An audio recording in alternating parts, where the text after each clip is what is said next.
Welcome back to another video, and today we'll be doing r/tales from retail. I hope you enjoy, and let's get into it. First post is it's 36 cents, no big deal. So I used to work at an ice cream chain where we prepared the ice cream with various toppings on a frozen piece of rock. On this particular day, I was working with another person, and it wasn't too busy. Two young guys came in, about high school age. They ordered a large bowl of ice cream with a few toppings. I mixed it for them, went to ring them up. I used the G for the guy, since it really just talked about one of them. Me. Okay, so that'll be this amount. G. Okay, I have a gift card. Great. Scans gift card. You owe another 36 cents after the gift card. At this point, they both look at each other and shrug sadly. Oh, I'm sorry. I don't have any money with me. Never mind. Oh, hey, it's cool. Only 36 cents. I can take 36 cents out of the tip jar and put it into the till. No big deal. Wow. Thanks. The two guys leave, and I thought that was it. Felt good doing something nice. So the one guy comes back several hours later. I saw him come in. I went to the register to meet him. Oh, hey. You're back. Did you need anything else?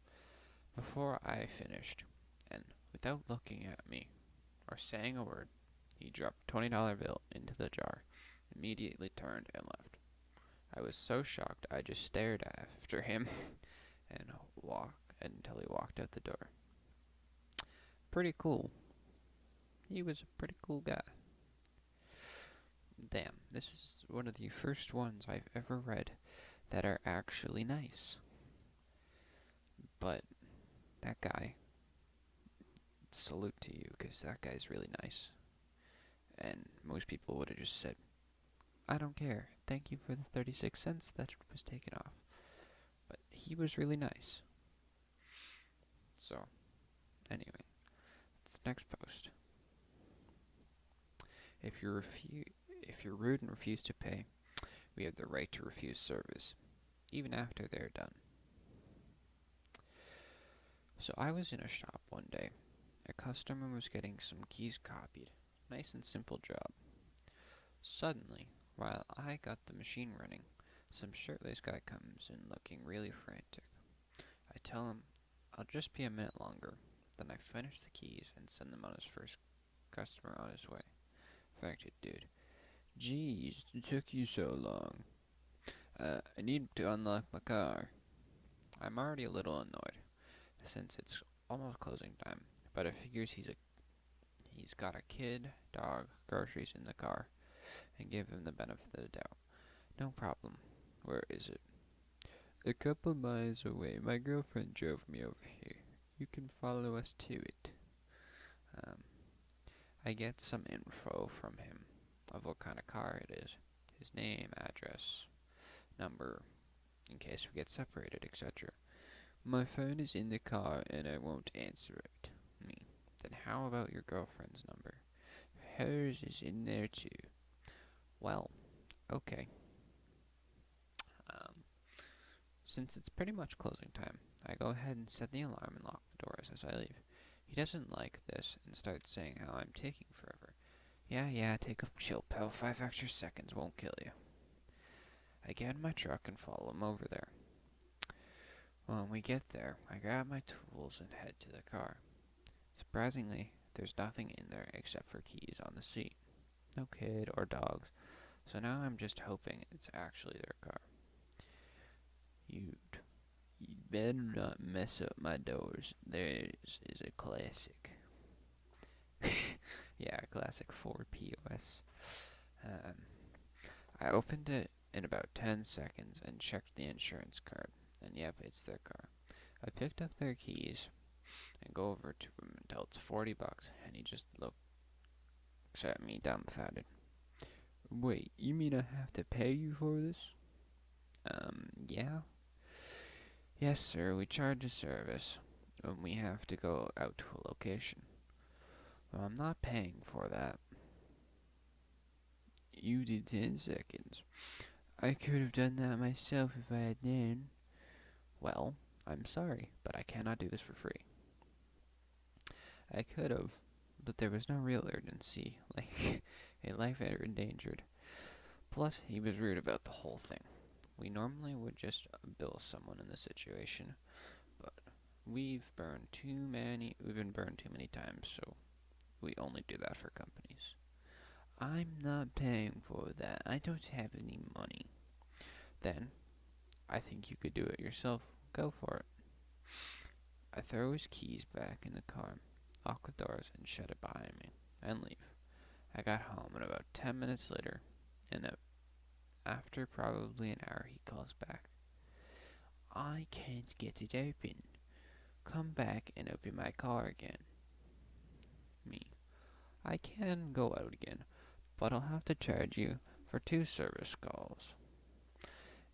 If you a-hole, I'm not paying you $80. Then you can call another locksmith nearby. I'm sure he'd be happy to help you. Click. I didn't tell him, but they charge $100 to unlock cars. Never heard from him again. Well then, that's something else, man. I don't know what to tell you. Bruh. Imagine being that rude to someone after they just helped you. I don't understand people. I never will. People are insane, and people need to learn that if they get their way, be nice and you might get off the hook. And if you have to pay some money, oh no, it's just the thing you have to do. Deal with it. Oh my god. Next post. Stuff people think they can get away with. I used to be a cashier at a warehouse store, one of those member-only places. We had a policy that a lot of cashiers hated starting that everything had to be transferred from one cart flatbed to another. I didn't mind as I was able to lift and move things these. A lot of cashiers, including myself, didn't fully understand the policy. That was until this fateful day. It was a day just like any other. Constant mundane. Did you find everything okay? And thank you, have a nice day.